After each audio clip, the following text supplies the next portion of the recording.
en ningún texto de la Sagrada Escritura.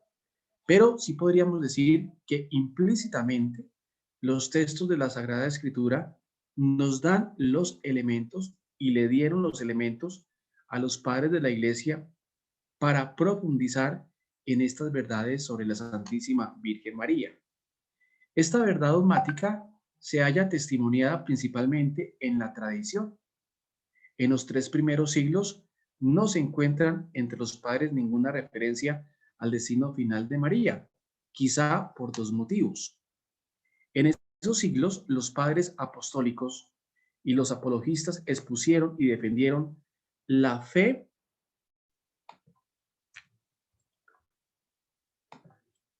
con argumentos racionales, centrándose en aquellos puntos que eran objetos de controversia con los judíos, gnósticos y maniqueos. Aún no se había precisado la doctrina escatológica. Entonces, como decíamos hoy en liturgia por la mañana, recordemos que los primeros siglos es donde se presenta la formación del credo, la formación dogmática, se empieza a elaborar los elementos de la cristología, los elementos del misterio de Dios, los elementos de una neumatología y sobre todo los elementos sobre el papel de la Santísima Virgen María. Y podemos encontrar en el Concilio de Éfeso del 431 cómo la Iglesia habla de María como la Theotokos, es decir, la Madre de Dios. En Oriente, un texto de Sanefrén del siglo IV que sostiene que el cuerpo de María no fue sometido a la corrupción, puede interpretarse en clave asuncionista. Es decir, ya encontramos un santo, Sanefrén del siglo IV, es decir, en los años 300, que nos va a hablar de este aspecto. San Epifanio es el primer padre que habla de forma explícita de la asunción de María cuando, al exponer las diversas hipótesis sobre el final de la vida terrena de la Virgen, se inclina por su asunción corporal al cielo, pues su final terreno estuvo lleno de prodigios y su cuerpo fue trasladado al cielo sin sufrir la muerte ni la corrupción. San Gregorio de Tours es, según algunos autores, el primer padre de Occidente que habla explícitamente de la asunción de María. Su testimonio, sin embargo, pierde algo de fuerza probatoria al basarse en la enseñanza de los evangelios apócrifos. También debe mencionarse a San Modesto de Jerusalén, que en su obra se lamenta de que autores anteriores no hayan abundado en la asunción de la Virgen. Basa la glorificación corporal de María en la divina maternidad y en la virginidad. Es decir, que en la tradición de la Iglesia, en la tradición de la antigüedad, podemos encontrar algunos padres que van a hablar de esta verdad de la asunción de María y poco a poco se ha ido elaborando esa verdad conforme a la tradición y siguiendo algunos elementos que nos brinda la palabra del Señor. Si bien es cierto, en la Escritura no hay un texto explícito, como antes lo mencioné, podríamos encontrar algunos elementos que le sirvieron a los padres de la Iglesia para desarrollar y elaborar esta verdad dogmática. Recordemos que hay elementos que están explícitos en la Escritura, pero también hay elementos que están implícitos en la Escritura y que la iluminación del Espíritu Santo va ayudando a comprender y a explicitar la verdad revelada. Porque recordemos que es el Espíritu Santo el que va ayudando a comprender y a iluminar esa verdad revelada que se encuentra en la Escritura leída dentro de la tradición. La liturgia ora según cree. El culto público, especialmente la liturgia eucarística y el oficio divino, es una profesión oficial y solemne de las verdades de fe contenidas en la revelación.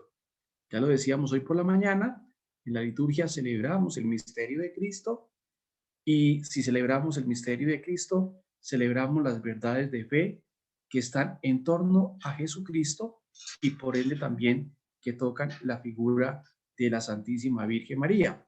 Yo lo decía hoy por la mañana que cuando celebramos las fiestas tanto de los santos como de la Santísima Virgen María, todas están relacionadas con el misterio de Cristo y en ningún momento quieren opacar y ocultar el misterio de Cristo, sino todo lo contrario, quieren iluminar el misterio de Cristo porque todas están en función del misterio de Cristo. Por eso cuando celebramos la Asunción, cuando celebramos la Inmaculada Concepción, cuando celebramos la maternidad, etcétera, etcétera, esas fiestas marianas en el fondo tienen una dimensión cristocéntrica, es decir, están referidas al misterio de Cristo y por lo tanto no se puede desconectar la figura de María sin tener en cuenta el misterio de Cristo, el misterio del Padre y obviamente del Espíritu Santo.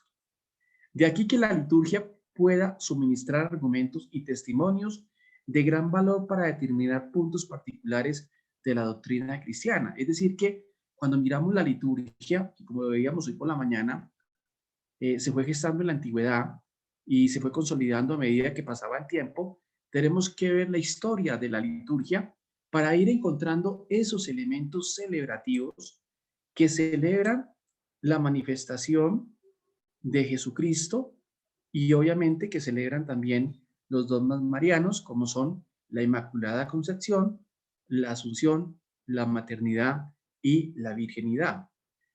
Hay una praxis, es decir, hay una práctica en el pueblo de Dios, se celebra la fiesta, se vive la fiesta y después vienen los dogmas. En eso podríamos decir la Asunción y la Inmaculada Concepción, que son dogmas, uno del siglo XIX, la Inmaculada Concepción, con Pío IX y el otro con Pío XII en 1950, pues eran fiestas que, aunque el dogma se proclamó en el siglo XX, el de la Asunción y el de la Inmaculada Concepción en el siglo XIX, ya era una experiencia de fe que venía desde la antigüedad y que poco a poco el pueblo cristiano fue reflexionando en esa experiencia de fe y que ya los papas, tanto Pío IX como Pío XII, proclamaron el dogma. Uno de los testimonios y argumentos más claros es la antiquísima fiesta que comenzó a celebrarse en Oriente a mediados del siglo VI bajo el nombre de la dormición. Es decir, ya encontramos una fiesta en el siglo VI, es decir, en los años 500, que se llama la fiesta de la dormición. Antes de terminar el siglo, esta fiesta se celebraba en todo el Oriente como el tránsito de María, pero fue evolucionando hasta conmemorar propiamente su glorificación, muerte y resurrección. Muerte y resurrección. Es decir, que la iglesia va madurando la fe y va madurando la fe con ayuda y con apoyo del Espíritu Santo. Por eso la teología es una ciencia dinámica. No es que cambien los contenidos, sino es que a medida que vamos avanzando en la historia, el Espíritu Santo y obviamente las mismas ciencias humanas nos van ayudando a madurar y a comprender el misterio de la fe. Cada día que avanzamos con la ayuda del Espíritu Santo, estamos explicitando nuestra fe, estamos comprendiendo mejor la fe. Y eso lo vemos en cierta manera en los concilios. Desde el concilio de Nicea hasta el concilio del Vaticano II, vamos viendo cómo la Iglesia ha profundizado en el misterio de Cristo, ha profundizado en las verdades de la fe, ha crecido en la comprensión. Y eso también afecta obviamente a la figura de la Santísima Virgen María. Hoy comprendemos mejor el papel de la Santísima Virgen María en relación con el misterio de Cristo y en relación con el misterio de la Iglesia. Por eso la Lumen Gentium es muy importante en su último capítulo, el capítulo 8, porque muestra la figura de María en relación con Cristo y en relación con la Iglesia. Vamos a tener un programita sobre la Santísima Virgen María en el Vaticano II, concretamente la Lumen Gentium, que en el fondo es una síntesis mariológica sobre la figura de la Santísima Virgen María a través de toda la historia y por qué es importante en el misterio de Cristo. Desde Oriente la festividad pasó a las Galias y a Roma, donde comenzó a celebrarse como simple memoria de María en la fecha del 15 de agosto. Es decir, es una fiesta que viene desde Oriente, pero que también impregna a Occidente. En el siglo VII quedó propiamente establecida en Roma la fiesta de la Asunción de María con su preciso significado teológico y con la máxima solemnidad. Todavía no era dogma, pero ya la Iglesia en el siglo VII ya reconocía esa fiesta con su significado teológico y con la máxima solemnidad. Recordemos que todavía estamos entrando a la época medieval, es decir, que es una fiesta antigua, que es una verdad que viene ya, que se viene gestando y que va a ser muy importante para comprender el misterio de Cristo. En los siglos VII y VIII se extendió a todo el occidente. No se celebraba un simple hecho histórico, sino un acontecimiento salvífico que era objeto de fe y de culto.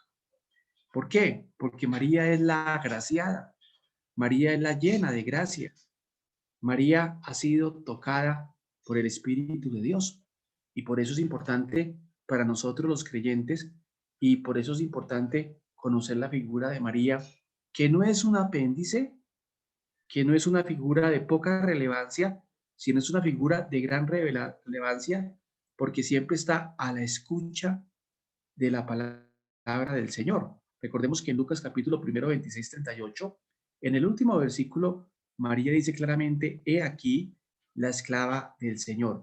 Y eso para la vida creyente tiene un gran significado, porque ya San Juan Pablo II, en la encíclica sobre la Santísima Virgen María, nos dice claramente que María nos enseña en primer lugar a escuchar la palabra de Dios y por ende María nos enseña a vivir en espíritu de fe. Y eso es lo que en el fondo la Iglesia celebra con todas estas solemnidades y con todos estos misterios. Cada misterio, es decir, cada dogma, la maternidad, la virginidad, la Inmaculada y la Asunción, tocan algún aspecto relevante también del misterio de Cristo que se refleja obviamente en el misterio de María. ¿Qué han dicho los doctores y teólogos posteriores? En el siglo IX surgen algunas dudas como reacción ante los relatos de los apócrifos, dudas que fueron resueltas en el siglo XI cuando se fundamenta la asunción en la maternidad virginal de María.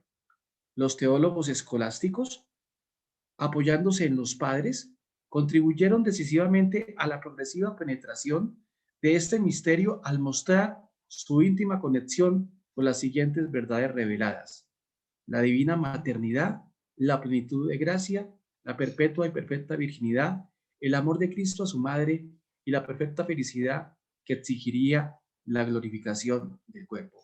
Fijémonos cómo los autores medievales se apoyan en los padres de la Iglesia.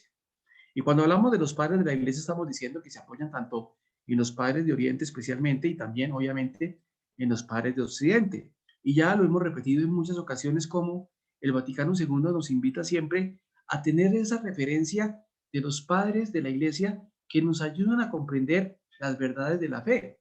Y cuando decimos al comprender las verdades de la fe, que nos ayudan a comprender las verdades de Cristo y obviamente las verdades de María que giran alrededor del misterio de Cristo. Porque como les he dicho, siempre tenemos que relacionar a María con Jesús y a Jesús con María. De hecho, por ejemplo, cuando vamos al Evangelio de Mateo capítulo 2, versículo del 9 al 12, nos damos cuenta de que los Reyes Magos se ponen en camino y entran y encuentran a María con el niño. Lo que significa que siempre hay una relación intrínseca entre María y Jesús, Jesús y María. Y eso lo podemos también encontrar, obviamente, en el Evangelio de Juan, tanto en las bodas de Canaán como en el capítulo 19, versículo 25-27. A partir del siglo XV, la doctrina de los teólogos sobre la Asunción es unánime. Se tacha incluso de herética su negación y se califica la verdad como definible dogmáticamente. Es decir, que ya en el siglo XV no hay dudas de que hay que decir que María subió al cielo, fue asunta al cielo y está allí.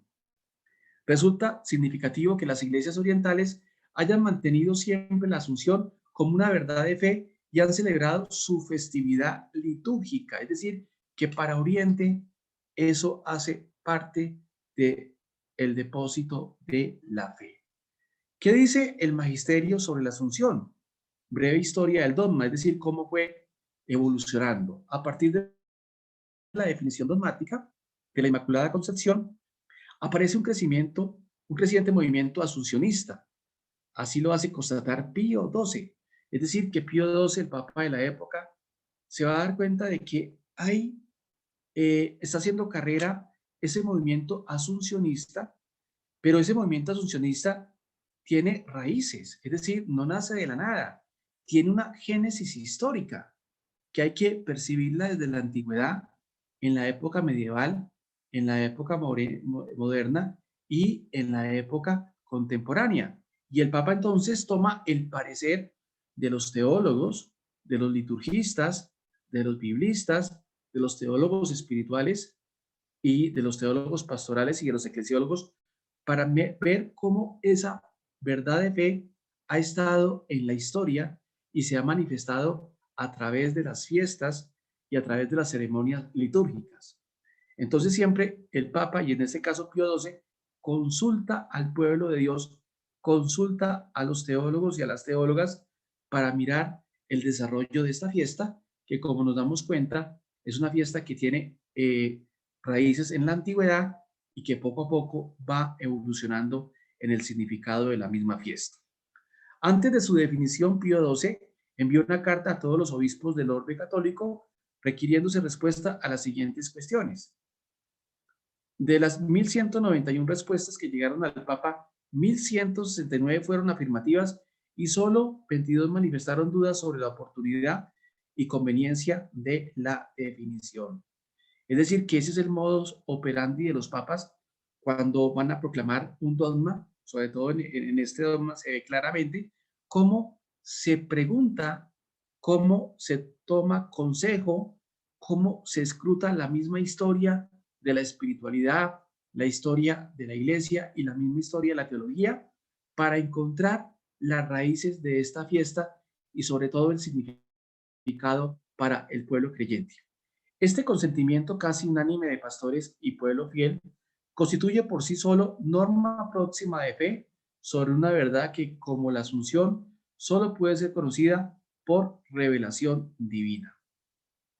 Vamos a ver un poquitico la constitución del Papa Pío XII, es decir, el documento que él elabora y que él proclama, lo que dice ese documento, que es lo que nos muestra qué piensa la Iglesia, especialmente el magisterio de Pío XII y obviamente el magisterio de la Iglesia sobre la Asunción. El texto de la definición dogmática dice así: proclamamos, declaramos y definimos ser dogma divinamente revelado que la Inmaculada Madre de Dios, siempre Virgen María, cumplido el curso de su vida terrena, fue adsunta en cuerpo y alma a la gloria celestial. Entonces, fijémonos que un dogma en principio es una proclamación solemne en materia de fe. Y aquí lo dice claramente: proclamamos, declaramos y definimos ser dogma, es decir, una verdad de fe, divinamente revelado. Y fijémonos cómo el Papa empieza a enumerar los otros atributos de María, que la Inmaculada Madre, es decir, está afirmando y sigue afirmando que María es inmaculada, lo que había dicho el Papa Pío IX, el dogma de la Inmaculada Concepción, que es muy importante, siempre virgen, es decir, sigue reconociendo que María es virgen y recordemos que la virginidad se entiende antes, en y después. Cumplido el curso de su vida terrena, fue adsunta en cuerpo y alma a la gloria celestial. Ese es el documento. Las palabras de la definición dogmática determinan el sentido de la verdad que se define. ¿Y qué se dice allí entonces? ¿Qué se entiende a partir de esa formulación? Primero, María es la persona de la Virgen, la que fue adsunta en toda la plenitud de su ser. cuerpo y alma.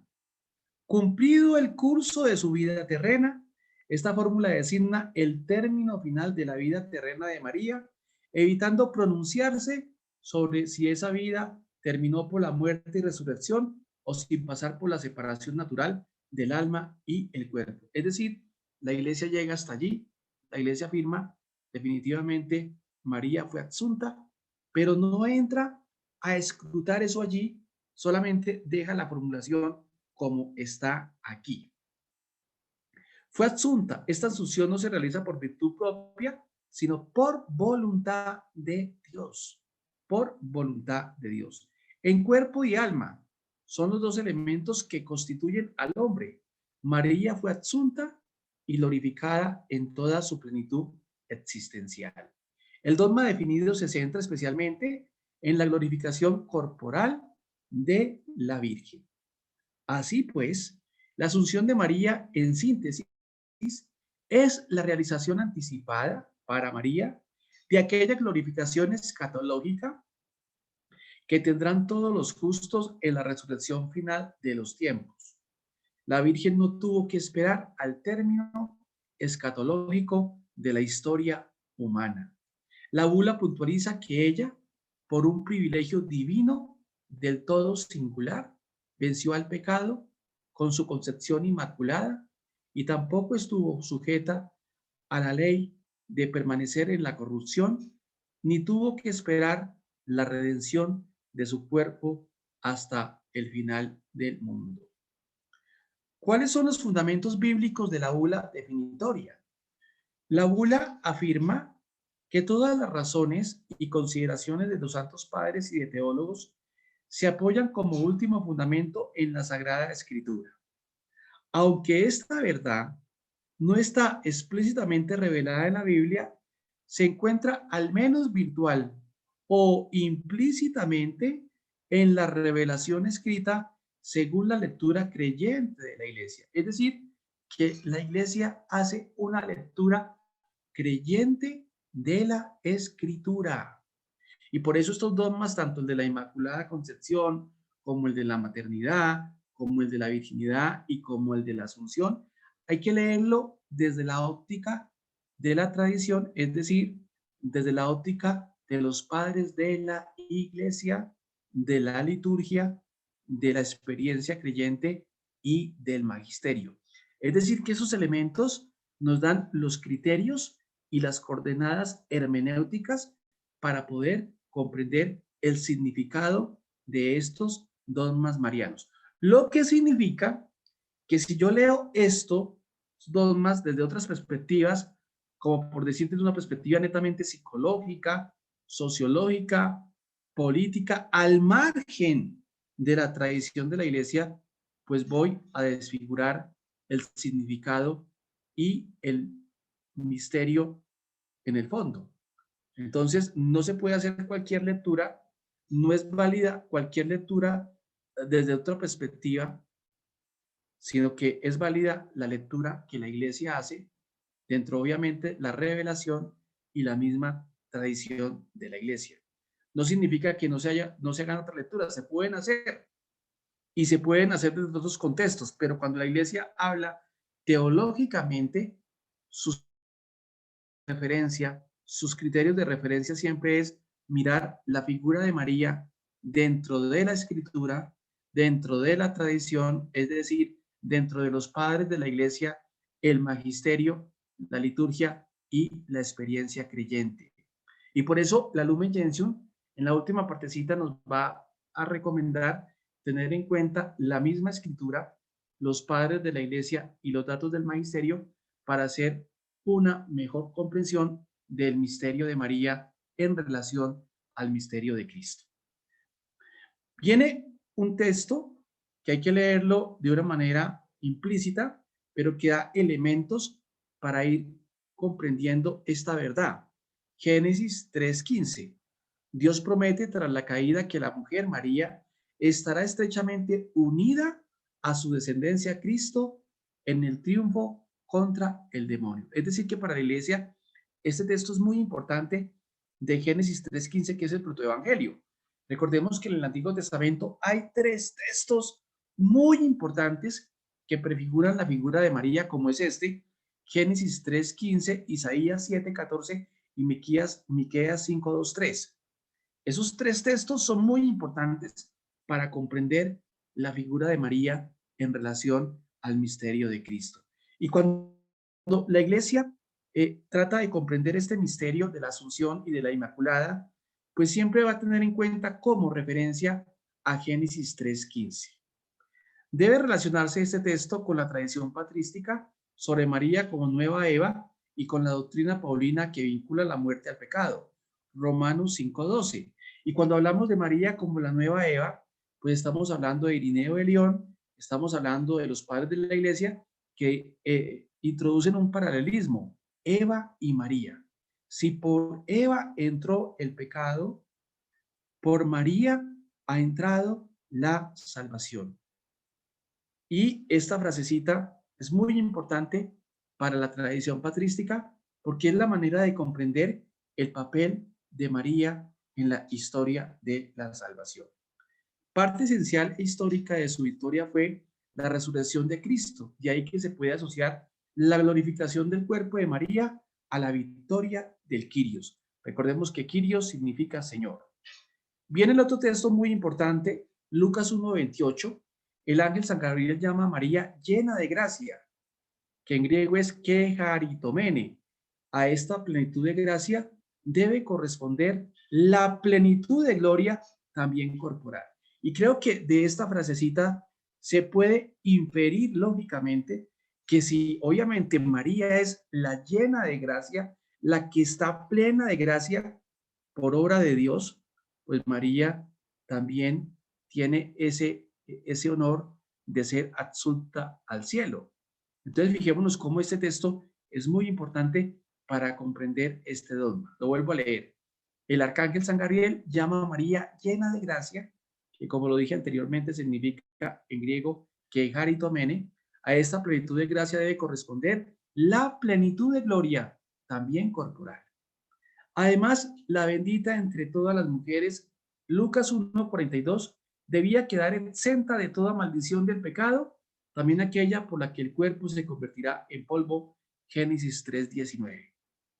Entonces, fijémonos cómo estos textos, la misma tradición los elabora, los interpreta, obviamente para comprender el misterio de Cristo y todo iluminado a partir de la fuerza del Espíritu Santo que ilumina en estos temas. Y viene el otro texto, Apocalipsis 12:1, nos presenta una gran señal que apareció en el cielo, una mujer vestida de sol y la luna bajo sus pies y sobre su cabeza una corona de 2 estrellas. Muchos teólogos y exégetas ven en este texto un sentido mariológico, asuncionista, cierto. Estos textos de la escritura no pueden interpretarse aislados, sino en armonía unitaria de toda la revelación a la luz de la tradición y en la analogía de la fe. Este último frasecita es muy importante, porque ¿cuál es el problema de muchas personas? Sacar los textos del contexto, y cuando yo saco un texto del contexto y olvido las referencias, es decir, los criterios de interpretación, puedo caer en equivocaciones. Entonces, cuando usted habla de cualquier misterio, y concretamente del misterio de Cristo y una verdad revelada a Cristo y una verdad de María, pues tengo que entenderla en una armonía unitaria, que significa leer eso a la luz de la revelación, de la escritura y de la tradición, teniendo en cuenta la analogía de la fe, es decir, las verdades que están expresadas en la escritura se ayudan, se complementan y un texto claro ilumina un texto oscuro. Por eso cuando miramos la figura de María, no solamente tenemos que apelar al Evangelio de Lucas, sino tenemos que ver el conjunto de los evangelios. Y vamos dándonos cuenta cómo las verdades de María van creciendo en comprensión y las primeras comunidades cristianas van madurando esa verdad de fe. Marcos va hablar de María muy simplemente. Después Mateo la menciona en relación al pasaje de Isaías 7:14. Después viene Lucas, donde encontramos varios textos, especialmente los textos de la infancia, que muestran el papel de María.